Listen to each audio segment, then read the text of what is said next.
Welcome to the Hollywood in Toto podcast, the right take on entertainment. The HiT cast offers a weekly look at Hollywood from a conservative point of view. Sick of media bias infecting Hollywood headlines? Tired of stars insulting your views? HiT has your back. Now, here's your host, Christian Toto.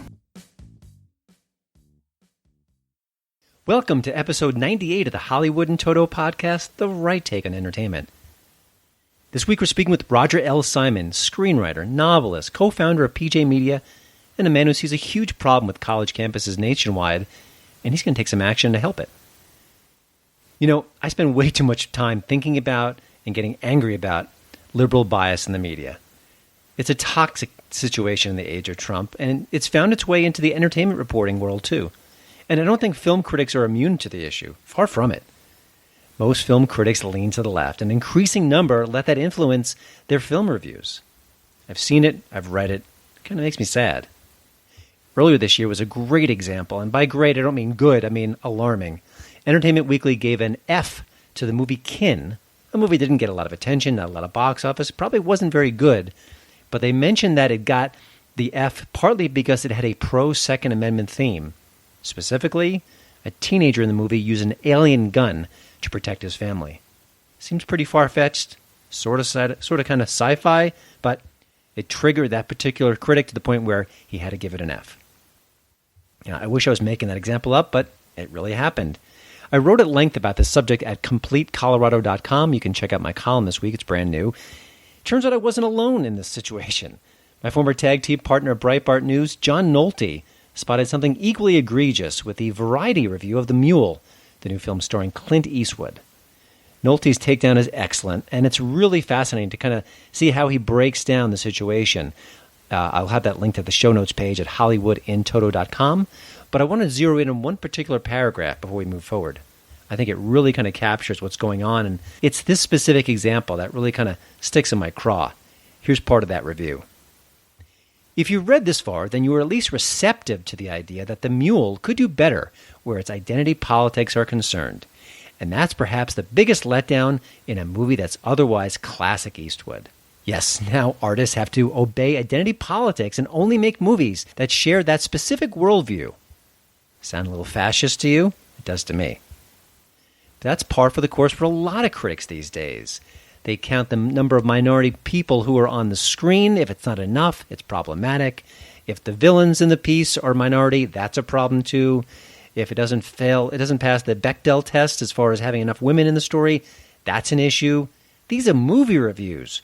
They're not problematic identity situations, but that's where film criticism is heading, and not just at The Nation or other left-leaning outlets. It's all over the film criticism landscape. Now, I'm a conservative critic. I make no bones about that. But much of these woke critics, they work for Variety, Deadline.com, mainstream news organizations, or at least ones that purport to be down the middle when it comes to their coverage. They're definitely not, least of all with their film criticism. Kudos to John Nolte for revealing the problem oh so clearly. Don't touch that dial. You're listening to my daddy's podcast.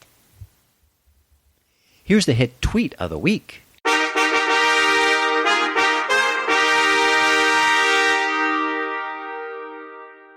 Rob Delaney makes most Hollywood actors look downright conservative in comparison. This guy is one of the most left-leaning souls I've ever seen. You may have watched him on Amazon's Catastrophe series. He's not a big name, but he's floating in and around the Hollywood universe, and he certainly lets his politics weigh in on his Twitter feed.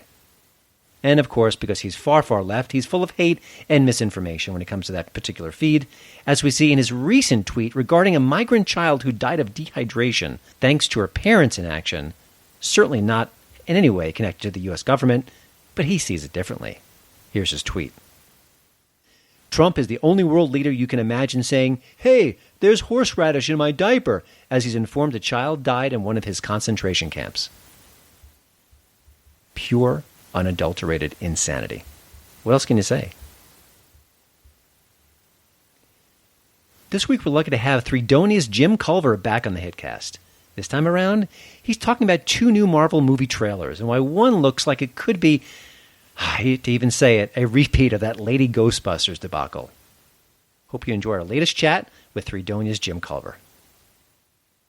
Well, Jim, this was a big month for Hollywood trailers, and more specifically the MCU, as we know it now. And two big movies coming out, and one is called, obviously, Avengers and Endgame. The other one's the Captain Marvel movie. So tell me a little bit about each trailer, and then we'll get more specific from there, because I think you've got some interesting comparisons. Right. So Captain Marvel trailer came out middle of last week, and it was okay. The movie itself comes off as a little bland, kind of a generic Marvel starting origin story that we've seen quite a few times. But people are kind of looking for something special to distinguish it from all the others, and there really wasn't a whole lot in there. But the big issue, really, in my personal opinion, was Brie Larson, who just comes off as extremely bland, extremely low energy, extremely disinterested. She just doesn't radiate a lot of charisma, and that was an issue with the first Captain Marvel trailer back in September. Brie Larson is a very devout feminist, and she took that kind of personally. And so she kind of lashed out at the fans, saying that it was sexist and that there's a sexist history of men asking women to smile, and that fans were asking her to smile. And she even put this post out on Twitter where she photoshopped these creepy looking smiles onto Iron Man and Captain America. And she said, look, you wouldn't ask a male Marvel fan to smile. And it was just kind of missing the point. The point was she wasn't emoting, and she wasn't being charismatic or giving people a reason to connect with her character. And the second trailer really doesn't resolve that issue. I mean, it looks kind of exciting, but there are scenes with her and Nick Fury, and Nick Fury is just radiates charisma. I mean, the very best scene in the whole trailer is just him with a cat, and she just doesn't, by comparison, she just doesn't radiate that kind of charisma. So, I think people want to enjoy this movie. They want to go see it. They want to have a reason to go see it. And neither she nor Marvel is really giving people a reason to see it in these trailers. And, and then you compare that to a couple of days later. So that trailer was kind of popular. I think that it got a few million views. But a couple of days later, the trailer for Avengers Endgame came out, and everybody forgot about Captain Marvel completely because it just blew everybody away. It was so good. And, I think it ended up getting 289 million views in the first 24 hours. It was the most watched trailer of all time. Staggering, I have to say. I mean, I couldn't believe – I knew it would be popular, knew millions and millions would view, but gosh, that is a massive number. Absolutely. I mean, that's almost the entire population of the United States in 24 hours. So it's amazing. But, you compare that in terms of just, the emotionality of it, compare that to the Captain Marvel trailer. I mean, it starts out with, Tony Stark floating in space. He's, in the aftermath of the last movie, he's about to run out of food, water, and air. And he's leaving what he thinks is going to be a goodbye message to Pepper Potts in his broken Iron Man helmet. I mean, it's just full of emotion. That scene is just emotionally charged. And then it cuts to, Captain America is in tears, just devastated by what Thanos has done. And they're trying to cobble together a plan to reverse it. And he straight up says, Captain America straight up says, if we don't figure out how to fix this, I don't know what I'm going to do. It just completely devastated and, about to fall into despair. So it's just pure emotion from beginning to end. And It really connects with people, I think. A couple of comments. One is the Avengers obviously has an unfair advantage in that we've seen the first part of this story. We've seen these characters before, and we have a million reasons to be invested. But having said that, no one complained about Gal Gadot in Wonder Woman saying she didn't smile, she didn't do this. She's got charisma. She's a movie star. And then also, I think Brie Larson is attractive and a very good actress.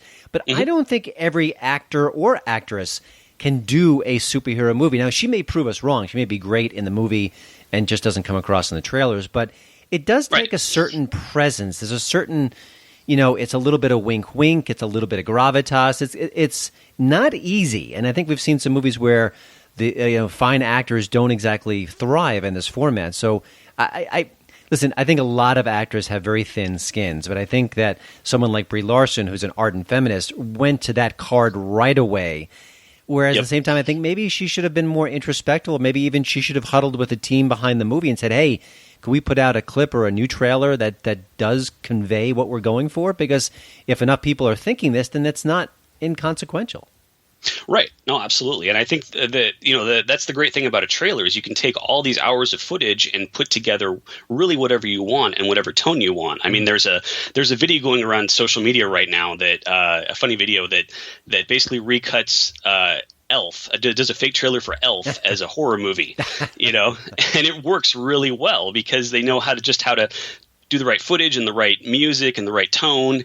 And it works. So you can really do a trailer any way you want. I think this trailer was very, very much calculated to play up a certain feminist angle. I think Captain Marvel probably shows a lot more emotion in the movie, but they're trying to show her as kind of this stoic warrior that doesn't let anything rattle her. And obviously the message is, they announce her as a hero, HER-O, her O, so they're obviously trying to push this female empowerment agenda, which is fine, but it needs to be done the right way, and yeah, I think the fact that she went right for, attacking the fans of her own movie, saying that you don't want to see a strong woman or, whatever. I mean, I don't think that's the case at all. Fans, Marvel fans have enjoyed Black Widow.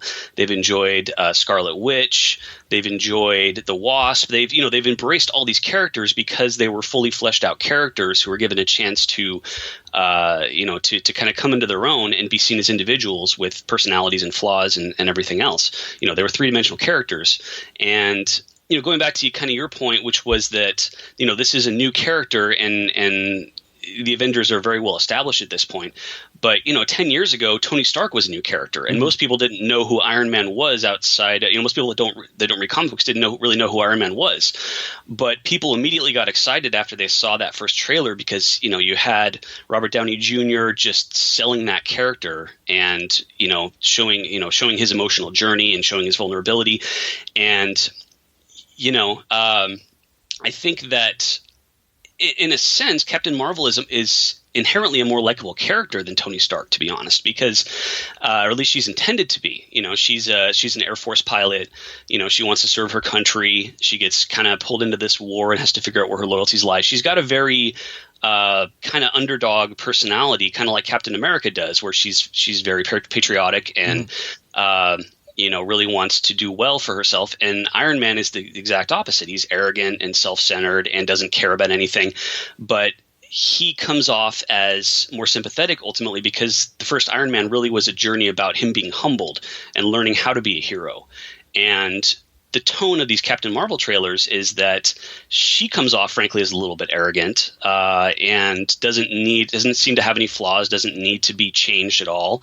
And she wants to be treated as a hero from the very beginning. Mm-hmm. There's even a moment in the trailer where Nick Fury says that the group she's fighting with is a race of, I think he said proud warriors, and she immediately corrects him. No, we're proud warrior heroes. It just comes off as really arrogant for a character that we barely know, and she's kind of talking down to a character that we love and know is a heroic character. And a quick point about Marvel Comics, one of the many reasons why they resonated, why we still care about them, is because their characters were flawed. Spider-Man was a reluctant hero. He was a kid. He had all those neuroses, and the people in the Fantastic Four kind of bickered back and forth. They were human, and they weren't perfect. Right, and that absolutely. made them very appealing. And I think if you go in a different direction, and one last point about Captain Marvel, I just hope, and I think we're both hinting at this, that we won't see a replay of Ghostbusters where the media calls any criticism, sexist,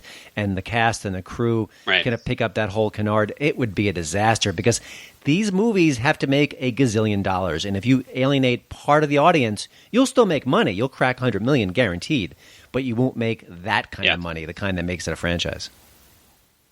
No, absolutely. And spoiler warning, I think the media will do exactly that. I think so too. I mean, they and I think they would have with Wonder Woman if people hadn't liked Wonder Woman. If it hadn't been a good movie, they would have done the exact same thing, but it was a well-made movie, so nobody cared about nobody cared about gender politics. They just enjoyed the movie. Yeah, the trailer was good. The director, Patty Jenkins, did a wonderful job. Gal Gadot had a Star is Born experience with the movie in my eyes. I mean, I think she's great. And I think all of that wasn't necessary. The product spoke for itself. And if you want to look at it as a feminist movie, great, because it's about a powerful woman. I'm all on board for that. Just don't lecture me and make a mediocre movie and then tell me I have to like it. That's where I get kind of my rankles are up. Exactly right. And that's the thing about storytelling. And this is, I mean, I could go on all day about this, but this is what's happening at Marvel Comics right now is, having these kind of political themes in storytelling, even in good storytelling, that's kind of step one of telling a good story. Okay, we've got a strong, empowered woman. That's step one of a character. So now she needs to have a personality. She needs to have flaws. She needs to have a hero's journey. And you need to layer all these things on top of that basic personality trait. And so what we're seeing, because as pop culture gets more and more politicized, is the stories never get beyond step one, and so they become really, really boring, and they just try to kind of fill in the gaps for the rest, and so it just makes for a really unsatisfying story. And I'm not saying that's what's going to happen with Captain Marvel. I think it's going to be a decent movie, but I think that's where a lot of pop culture is headed. And going back really quick to your point about how these characters are human and interact like humans do. Stan Lee recently passed away, and there was a lot of discussion about what he did and how that made Marvel Comics special. And that was one of the points people made was, DC's characters are basically gods in human bodies. And, they kind of have personalities, but they're not that three-dimensional, and they're not that able to connect with the reader. You kind of look up to them as opposed to identifying with them.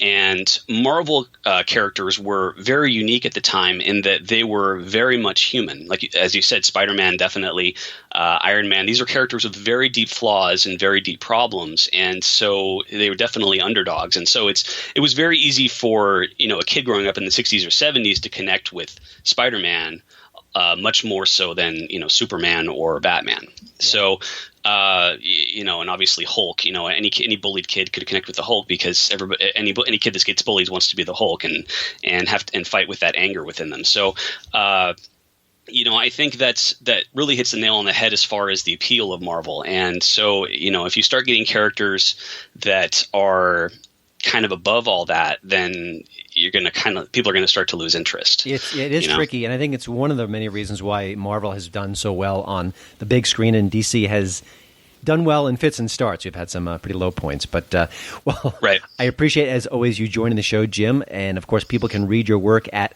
threedonia.com, and we will visit you again very soon. Okay, sounds great. Good to talk to you.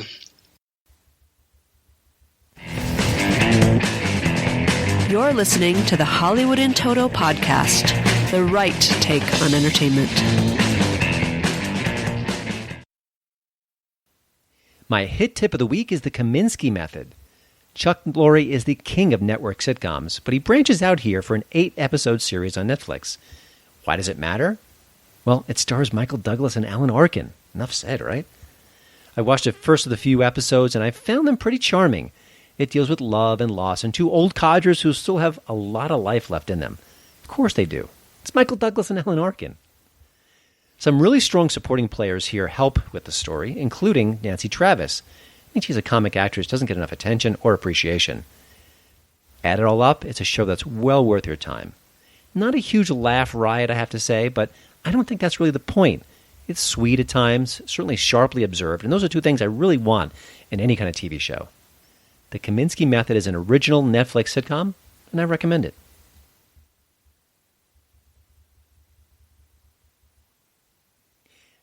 Now let's get to this week's HitCast interview. I'd have Roger L. Simon on the show every week if I could. The Oscar-nominated screenwriter behind Enemies, a Love Story, he gets Hollywood better than most people. He's been inside the system, now he's outside it, but I just love his perspective. He's, disgusted by the industry at times, and mostly the politics, but also just doesn't think they make movies like they used to. Is he out of touch? Well, he says that himself in this conversation, and the fact that he's self-aware enough to even realize it means he probably isn't. I think he just has good taste. He recently wrote a great column, kind of a personal one, on his connection to Tinseltown, Oscar voting. It's at pjmedia.com, and he weighs in there a lot, not just on Hollywood and movies, but on culture, things like that. He's a really sharp guy. I also wanted to get him back on the show because he talks about the Oscars coming up, what the trends are, and his memories of the days on the Hollywood lot, and so much more. I hope you enjoy this second interview on the HitCast with Roger L. Simon.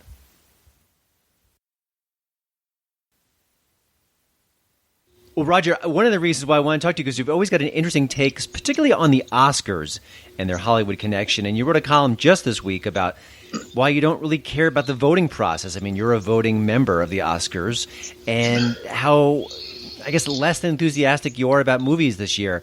I think you had some love for Crazy Rich Asians, which I did too. I thought it was wonderful. But I'm kind of curious, when you look back at your personal connection to film and the voting process, when did it kind of go south? Like, when did you feel less of a connection with the films that were coming out in the marketplace? Well, it probably roughly tracks my political migration, but I think it was slower than that. I mean, more recent than that. I think that, I would say in the last 10 years it's gotten worse and worse. In reality, it's not just the politics, although that's really a part of it. I mean, it's just the general zeitgeist and the whole idea that people don't go out to movies anymore like they used to. It's not a communal event, and I think it's lost something because of that. The fact that we can all watch movies at home is actually not necessarily a good thing. Mm-hmm. Do you think it's the lack of quality films and sort of the emphasis on the kind of the popcorn movies that's part of the, like, what's, if you kind of drill down into that arena, is it just the films aren't as good as they used to be, and define good, I guess you could say, because it's certainly subjective. No, it's very subjective. But here's the point. I think what movies used to aim at, and I think this has to do with getting people out to the theaters, is that, yes, the popcorn movies might get the average, some 14-year-old boys out to the theaters. Obviously it does. But if you go back several decades, there were movies that were good for everybody that got them out to the theater. Crazy Rich Asians is actually a throwback to that. Mm-hmm. That got people as a community to go and talk about it. I mean, the big things of the great movies of the past, of the 70s and so forth and earlier, like Lawrence of Arabia or The Godfather or films like that, were national events, essentially. Mm-hmm. And everybody went to see them and everybody went out to see them. Now there's nothing of that sort because they don't really aim much for that market anymore. They aim for, there's the art film market, which is, pretty minor, really. I mean, as an Academy member, I get dozens of these things on disc this month mostly, and I've never heard of most of them. And some are okay. What I'll do is I'll look at the title and Google it, and if it sounds all right, then I'll take a look at it. Most of them are very obscure, and you wonder why or who paid the $5 or $6 million it cost to make that movie, sometimes more. But there's not that other kind of middle-of-the-road picture that becomes a social event and an important thing for the society. That's sort of disappeared. Yeah. I was going to say, have you seen Green Book yet? No, I have it on my list, and it's up there. It feels to me like it's a movie that's been made a dozen times before. Even though the Green Book is a unique idea, right? I mean, the Defiant ones. When was the Defiant ones made? The 60s? I think so. Yeah.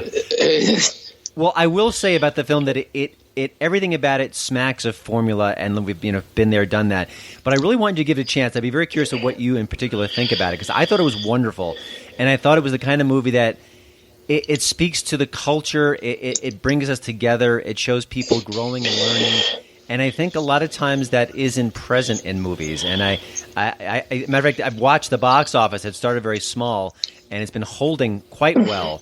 And I think the word of mouth is kicking in. So I wonder if we had this conversation after you saw it, if you'd put that movie sort of in an old school, and I mean in the best of way category. But we'll have to maybe check up on Twitter and find out what you think. Yeah, we will. I'll check up. I have it on the top of my pile. I keep thinking which one am I going to see next, and that's definitely there.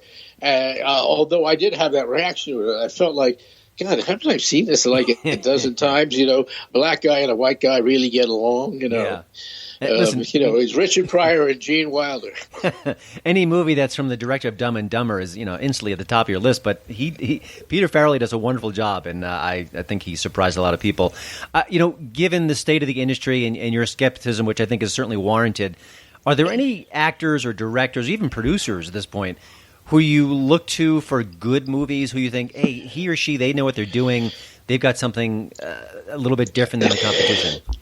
Well, the Coen brothers, I think, are, very good filmmakers and good writers. I intermittently like what they do. But, no. The answer to your question largely is no. I think the role of film I think I come back to that. I seem like I'm hobby horsical, as Stern used to say. But I come back to the whole thing. The realm, it's not important in society that much anymore. Now, this may be me. Look, I'm older. I admit it. I might be a cranky old guy here. But I'm not really old in a lot of ways, and I'm very much tuned into the internet and so forth. So I'm not totally a cranky old guy, and I just think it's just moved on. I mean, there are no days, when the old days when Fellini had a movie coming out, I would try to be there on the first day. Or Kurosawa, or people like that. But I think that kind of great filmmaker, that's a thing of the past. Yeah. One thing I want to talk to you about is I'm just amazed at this whole woke movement, and we've seen what happened with Kevin Hart in the Oscars, and now there's talk they might not even have a host. You think people in the entertainment industry would have a vested interest in stopping this and putting an end to this, to saying, hey, enough is enough. We need to be creative, and that sometimes reveals our flaws as human beings. And we're not getting that. It seems like everyone's silent. Do you think that there's anyone who's willing to take up that fight, or does it just get worse and worse? I don't think there is anyone willing to take up that fight from within. I mean, lots of people are criticizing it from without. That's easy, and I'm one of them. But really, from within, I don't know who would, because one of the real problems of Hollywood today is the incredible amount of groupthink and conformity. I mean, conformity is the enemy of creativity. Therefore, I think that's that's why people don't watch the Oscars anymore, because there's no surprise to it. It's declined year to year. I think almost exactly declined year to year. And I predict that this year is going to be, people are going to be watching just about anything else, rollerblading or the National Pet Show. Right. When you were in screenwriting in Hollywood, I understand your politics were more left of center than they are now. Is that correct? That is absolutely correct. And in fact, I exploited the left of center part of it. Because I was, in my early days, I was friends with the Panthers and people like that.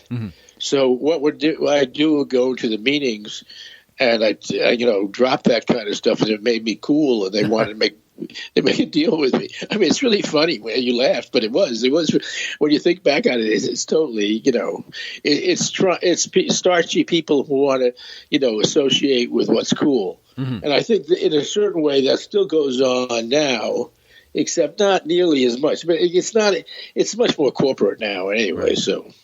At that time, when you were kind of making those connections and dropping those references, what were the sort of the hot button issues? I mean, we kind of know what they are today. It could be immigration, it could be Trump, it could be the border control. What was sort of on the tip of the tongues of your colleagues when you were sort of in? I'm going to be ritualized anti-war stuff, of course, during Vietnam and after. And then dope smoking. I think those are the two primary. Wow. I mean, I'm trying to think back on that. I mean, there was an attempt to be cool. So it wasn't really thoughtful in the slightest. So, what you get then is, okay, there's a great anti-war is a serious matter, of course, and there's arguments for pro and con. But dope smoking was really like, let's be cool and smoke dope. For a while I had an office on the Universal lot that was right next door to Cheech and Chong. And let me tell you, that was really an incredible experience. Was it the smoke emanated from under the door? A lot of comings and goings? What was that? All of the above. Did you get to know them at all as people or as sort of artists? Did you get a chance to sort of connect with them? Or I met Cheech a couple of times. Chong, I saw him, and Cheech was a nice guy. He was pretty much as you expected him to be. Stoned. That's right. Well, it's his brand. So you can't kind of go away from that. Right. And back in those days, on the Universal lot back in I was in Richard Pryor's cottage because Richard never went to the lot.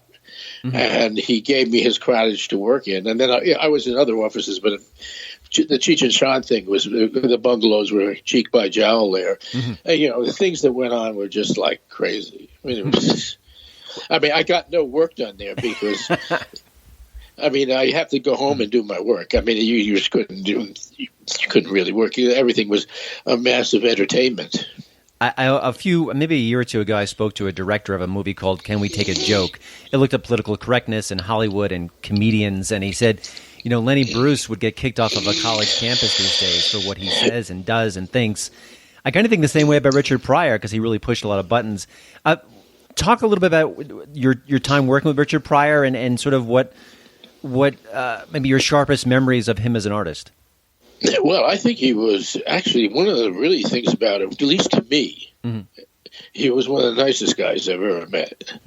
He was totally self-destructive because I worked with him during the time that he, burned himself up. Mm-hmm. I wasn't there at the very moment it happened, but I was working on this movie called Busted Loose at the time, and a movie on which I was hired 3 times and fired twice. Uh-huh. What was that about? Was just difference of opinions, or why such drama? In Hollywood, you never know the answer to that. Because when they fire you, they don't want to fire you to your face or tell you why. Mm-hmm. Because they won't want to hire you 2 weeks later. And in fact, in this particular situation, that was actually true. Uh-huh. So the answer to your question is I don't know, except for one part of it, and that is when I was first working with Pryor, we were bonding pretty well, and he wanted me to direct the film. I had never directed a film before, and he was Universal's biggest property at the time. Mm-hmm. That was really the height of his career, and of course I said yes, being the fool that I was, and so the studio felt like it was being muscled, so they did everything they could to get me off the project, and they did, and then they got me back on the project because it was falling apart. It's you don't know exactly what's going on, and it's deliberate. Mm-hmm. Now, how that operates now, I'm not exactly sure, but probably similarly. Gotcha. One of the things I've noticed through the years, I've had a chance to interview some actors. Maybe I've also done some editing of their work, and I'm not going to mention any names, but I found their egos to be fascinating. They're very sort of larger than average, and they're often extraordinarily delicate in the way that they take criticism. And has that been your perception of the actors, that they were similarly of that nature, or was it sort of all over the map? And maybe I have too small a sample size. Well, I've had the experience of both working as a writer and director with actors, and you have to basically treat them pretty much the way you would a 4-year-old. Uh-huh. So you have to go, oh, yes, yeah, really, oh, yeah. Maybe you should think about that. No, you do it the right way. You do it your way. Mm-hmm. The way to deal with an actor, primarily, there are exceptions, of course, is sort of the way you deal with a lot of people, which is make them think your idea is their idea. Gotcha. Then they'll celebrate it and embrace it and bring it. Yeah, exactly. You mentioned how Richard Pryor was a genuinely nice fellow to you. Any other people that we kind of know from their screen personas that you got to know and found something very different about who they are as a person? Different? No. I mean, I guess the actor that I got to know the best over the years and stayed in contact with was Richard Dreyfuss. Mm-hmm. And, because he played my alter ego, Moses Wine, in the movie, and almost did it twice, and almost did it in TV, and I've been friends with Richard since God knows when. I mean, decades, and still am sort of in contact with him. But he's a pretty bright guy, although he's also an autodidact. So, like most autodidacts, they're missing components. But but it's an interesting because he's an actor, but he actually reads a lot. So that's most don't. I mean, they read scripts, of course, but they don't read. Gotcha. And he's been rather active in educating people on the Constitution. He's kind of off screen, a very interesting guy who doesn't sort of fit into a specific box. I guess he's certainly left of center, but I think he's been rather effective in sort of promoting certain ideals. Yes, I mean he is very much about teaching civics, not certainly not physics, civics in the schools. And that's a great thing. I mean, it's certainly needed. When you think about your screenwriting days, as an artist, what was the most frustrating aspect and what was the most satisfying part of it? Well, the most satisfying part was my collaboration with Paul Mazursky because because Paul was powerful enough to run interference. Meaning that, the studios didn't screw with him that much, so they didn't screw with my script.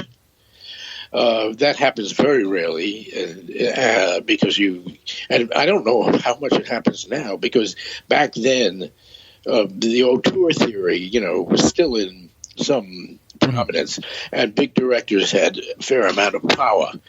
I don't think it's as true now. And that was probably undoubtedly the most creatively positive experience of my Hollywood career. Writing novels, of course, is a different matter because you're in charge. Yep. But the most frustrating thing is some of your best work never gets to the screen. Yeah.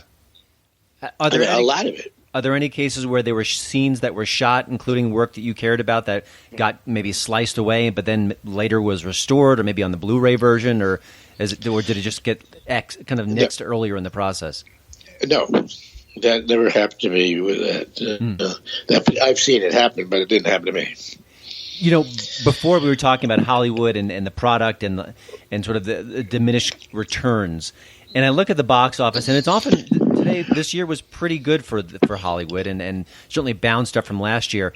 And I'm always thinking, why don't conservatives actively, if not boycott, or at least sort of show their displeasure by not going to see certain movies with certain stars? And I'm not a boycott fan. I'm a film critic, so I can't even go there. But I just think, taking myself out of the equation, why aren't we seeing more people who are very sort of aggressively anti-conservative be punished in some way? I mean, the late night shows still get ratings. Saturday Night Live still seems to thrive on Saturdays. I mean, you think there'd be more palpable feedback from the right? Is it happening, or will it happen? I think it's happening, but I don't think it matters. Here's the issue. This is a big country with 325 million and 30 million people. You can do very well appealing to half the country, now, which is the big conservative mistake, by the way. And I can speak personally of this because I have been approached on several occasions to head up a film company on the right. And I always said yes, because that'd be a hell of a lot of fun. Yeah. But they never showed me the money. And now I'm not alone in that. I've heard this happen to other people. And I think the real problem is that the fat cats on the right, the money people on the right, are very afraid of the arts, unless it's putting some money in the Philharmonic. But as I've said before, Beethoven doesn't need help. How do we change that mindset? Because, I mean, in a couple of weeks we're going to see the movie Vice, which by every possible account is an attack on President Bush and Dick Cheney. And that's going to be out there in the public. It's going to go on, DVD. It's going to be on home video. You're going to stream it, and that's going to live on for years. And that version of history will live on maybe more so than the headlines. I mean, why don't the people with the big pockets in Hollywood? Why don't they realize that? Oh, they realize it. They're scared, and and they, I think that. Nixon always said to stay away from the arts. I don't. It's a mystery to me because they make a lot of money. I mean, Trump won. There's a big audience. Yeah. Big. So, but they don't want to pick it up. I mean, there are some evangelical film companies out there making a lot of money off of kind of not very good movies usually. But, or look at The Last Temptation of Christ. Mm-hmm. I mean, how much money did that make? And that was well made. Yeah. Now, so there's a huge audience, and they're just letting it. I mean, I know what you're saying about Vice. Vice is like, I haven't seen it yet. They haven't sent a DVD either, but I've read things about it. One of the interesting things I read about it, they make a big deal about the fact that Cheney told his daughter to change her views on gay marriage to get elected. Even though his other daughter, Mary, was gay, right? Yeah. Now, I don't like that. That's bad. I support gay marriage and always have. Now, but what's really stupid about that is, of course, Obama and Hillary were anti-gay marriage at the same time, very publicly. Right. But the filmmakers would never say that, Yeah. It's all out of context and stupid. I mean, I actually have met all three of the Cheneys, and I interviewed Dick Cheney for PJTV, and quite liked him, actually. Yes, he was a war hawk in the period of the Iraq War, but so was everybody. Mm-hmm. If you go back to those days, Hillary, everybody, John Kerry was a war hawk. I mean, it was the immediate period post 9/11, and everybody just wanted to do something. And, it might have been a mistake, but Cheney was not alone. Yeah, I suspect the film will not have a scene of Senator Hillary Clinton voting for that particular motion. Exactly, although she was very much for it. Yeah. Roger, before I let you go, obviously you keep on working at PJ Media. You have a regular column there. When you, as a columnist, what's sort of inspiring you these days? What sort of subjects are kind of lighting a fire under you? And because I think we all have different things. I personally, free speech on college campuses just constantly energizes me and wants me to kind of expose what's going on. What's been your sort of these days? Speaking of that, I'm not going to speak too much about it because it's going to be revealed shortly. But my wife and I are starting a new company. Okay. It deals a lot with that issue.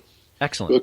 Because that issue is the primary issue in our culture today. There's no question that, forget Hollywood. Hollywood is awful, but it's you can turn entertainment off.